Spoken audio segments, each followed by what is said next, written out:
ಬೆಂಗಳೂರು ಸೇರಿದಂತೆ ರಾಜ್ಯಾದ್ಯಂತ ಶಾಂತಿಯುತವಾಗಿ ಹೊಸ ವರ್ಷಾಚರಣೆ ನಡೆಸಿದ್ದಕ್ಕಾಗಿ ಗೃಹ ಸಚಿವ ಡಾ ಜಿ ಪರಮೇಶ್ವರ್ ಇಂದು ಹಿರಿಯ ಅಧಿಕಾರಿಗಳನ್ನು ಅಭಿನಂದಿಸಿದ್ದಾರೆ. ಕಚೇರಿಯಲ್ಲಿ ಹಿರಿಯ ಅಧಿಕಾರಿಗಳ ಜೊತೆ ಸಂಭ್ರಮಾಚರಣೆ ವೇಳೆ ಪೊಲೀಸ್ ಇಲಾಖೆಯ ವಾರ್ತಾ ಸಂಚಿಕೆಯನ್ನು ಬಿಡುಗಡೆ ಮಾಡಿದರು.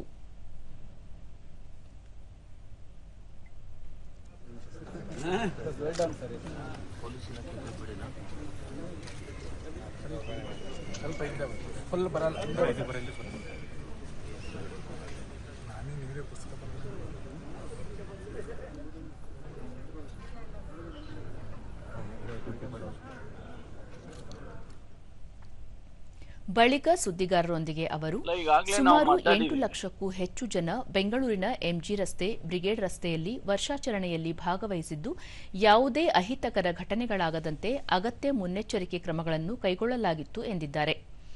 2025ರಲ್ಲಿನ ಕಹಿ ಘಟನೆಗಳ ಬಗ್ಗೆ ಹಿರಿಯ ಅಧಿಕಾರಿಗಳ ಜೊತೆ ಚರ್ಚೆ ನಡೆಸಲಾಗಿದೆ. ಮುಂದಿನ ದಿನಗಳಲ್ಲಿ ಯಾವುದೇ ರೀತಿಯ ಅಹಿತಕರ ಘಟನೆಗಳಾಗದಂತೆ ಎಚ್ಚರಿಕೆ ವಹಿಸಲು ಸಹ ಸೂಚನೆ ನೀಡಲಾಗಿದೆ ಎಂದು ತಿಳಿಸಿದರು.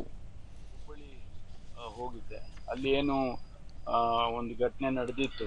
ಆ ಹೆಣ್ಮಗಳನ್ನ ಕೊಲೆ ಮಾಡಿ ಮರ್ಯಾದಾ ಹತ್ಯೆ ಅದು ನಡೆದಿತ್ತು. ಅದನ್ನೆಲ್ಲ ನೋಡಿಕೊಂಡು ಅವರಿಗೆ ಸಾಂತ್ವನ ಹೇಳಿ ಅವರಿಗೆ ಬಂದಿದ್ದೇನೆ. ಅವರ ಆ ಹುಡುಗನ ತಾಯಿ ಕೂಡ ಆಸ್ಪತ್ರೆಯಲ್ಲಿ ತುಂಬಾ ಸೀರಿಯಸ್ ಆಗಿತ್ತು, ಅಲ್ಲಿ ಹೋಗಿ ನೋಡಿದ್ದೇನೆ. ನಾವು ಆಧುನಿಕ ಪ್ರಪಂಚದಲ್ಲಿದ್ದೇವೆ. ಭಾರತ ವೇಗವಾಗಿ ಬೆಳೀತಾ ಇದೆ, ಸಮಾಜ ಕೂಡ ಬದಲಾಗಬೇಕು.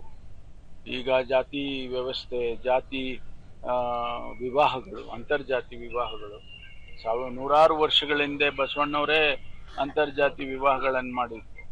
ಇವತ್ತು ಈ ರೀತಿ ಹತ್ಯೆಗಳಾಗೋದು, ಮರ್ಯಾದಾ ಹತ್ಯೆ ಆಗೋದು, ಎಲ್ಲೋ ಒಂದು ಕಡೆ ನಾವು ಸಮಾಜಕ್ಕೆ ಒಂದು ರೀತಿಯಲ್ಲಿ ಸರಿಯಾದ ಸಂದೇಶ ಹೋಗ್ತಾ ಇಲ್ವೇನೋ ಅಂತ ನನಗನ್ಸುತ್ತೆ. ಮುಂದಿನ ದಿನಗಳಲ್ಲಿ ಆ ಕೆಲಸ ಕಾನೂನಿಗಿನ್ನ ಹೆಚ್ಚಾಗಿ ಜನಗಳಿಗೆ ಒಂದು ಅವೇರ್ನೆಸ್ ಕ್ರಿಯೇಟ್ ಮಾಡಬೇಕು. ಮುಗಿಸ್ತೀವಿ, ಎಷ್ಟು ಸಾಧ್ಯ ಆಗುತ್ತೆ ಅವೆಲ್ಲವನ್ನು ಕೂಡ ಆದಷ್ಟು ಶೀಘ್ರವಾಗಿ ಮುಗಿಸ್ತೀವಿ. ಧರ್ಮಸ್ಥಳದಿರ್ಬೋದು ಅಥವಾ ಬೇರೆ ಬೇರೆ ಯಾವುದೇನೋ ನಾವು CID ಕೊಟ್ಟಿರ್ತಕ್ಕಂಥದ್ದು ಅದೆಲ್ಲವನ್ನು ಆದಷ್ಟು ಶೀಘ್ರವಾಗಿ ಮುಗಿಸ್ತೀವಿ.